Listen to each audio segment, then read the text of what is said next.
আসসালামু আলাইকুম ওয়া রাহমাতুল্লাহি তাআলা ওয়া বারাকাতুহু। আজকে আমাদের খুশির দিন, পবিত্র ঈদের দিন।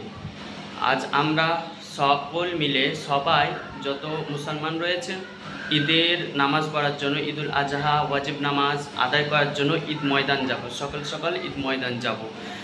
তাই আপনাদেরকে আমি এই খুশির দিনে একটি মেসেজ দেব। সেই মেসেজটি হচ্ছে যে অনেক মানুষ হয়তো এই কথাটা জানে না যে আমরা ঘর থেকে বের হয়ে ঈদ ময়দান যাব।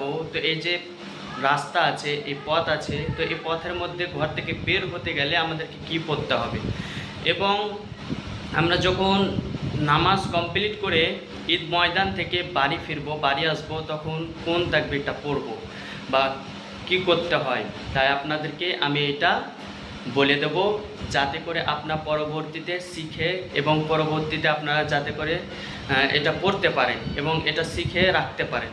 তাই আপনাদেরকে বলবো যে আপনি যখন বাড়ি থেকে বের হবেন, ঈদ ময়দান ঈদুল আজহার নামাজ আদায় করার জন্য বা ঈদের নামাজ পড়ার জন্য, তখন আপনি এই তাকবীরটা পড়বেন।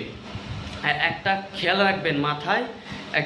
রাখবেন, মাথায় রাখবেন যে আপনি যখন বাড়ি থেকে ঈদ ময়দান যাবেন তো এক পথ দিয়ে যাবেন, আর ঈদ ময়দান থেকে যখন নামাজ কমপ্লিট হয়ে যাবে, ঈদ ময়দান থেকে যখন আপনি বাড়ি ফিরবেন তখন এক পথ দিয়ে আসবেন।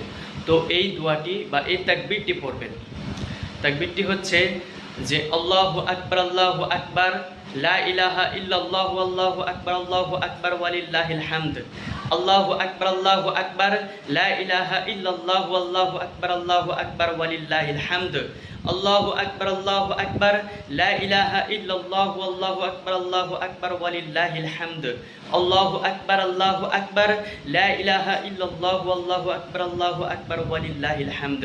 আপনি যখন বাড়ি থেকে ঈদ ময়দান যাবেন এক পথ দিয়ে এই তাকবীরটি পড়তে যাবেন।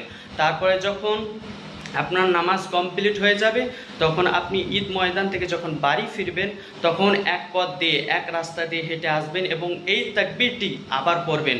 এই তাকবীরটি এইভাবেই পড়বেন যে আল্লাহু আকবার লা ইলাহা ইল্লাল্লাহু আল্লাহু আকবার ওয়ালিল্লাহিল হামদ। আল্লাহু আকবার লা ইলাহা ইল্লাল্লাহু আল্লাহু আকবার ওয়ালিল্লাহিল হামদ। আল্লাহু আকবার লা ইলাহা ইল্লাল্লাহু আল্লাহু আকবার ওয়ালিল্লাহিল হামদ। এই তাকবীরটি পড়া অনেক গুণ রয়েছে এবং অনেক সওয়াব রয়েছে। যে ভাগ্যবান ব্যক্তি হবে, যে ভাগ্যবান উম্মত হবে, ভাগ্যবান মুসলমান হবে, অবশ্যই এই তাকবীরটি পড়বে। আর খেয়াল রাখবেন, বাড়ি থেকে যখন ঈদ ময়দান যাবেন তখন এক পথ দিয়ে হেঁটে যাবেন আর এই তাকবীরটি পড়বেন। তারপরে যখন ঈদ ময়দান থেকে বাড়ি আসবেন তখন এক পথ দিয়ে হেঁটে আসবেন এবং এই তাকবীরটি পড়তে আসবেন। আশা করছি আপনাদেরকে বোঝাতে পেরেছি।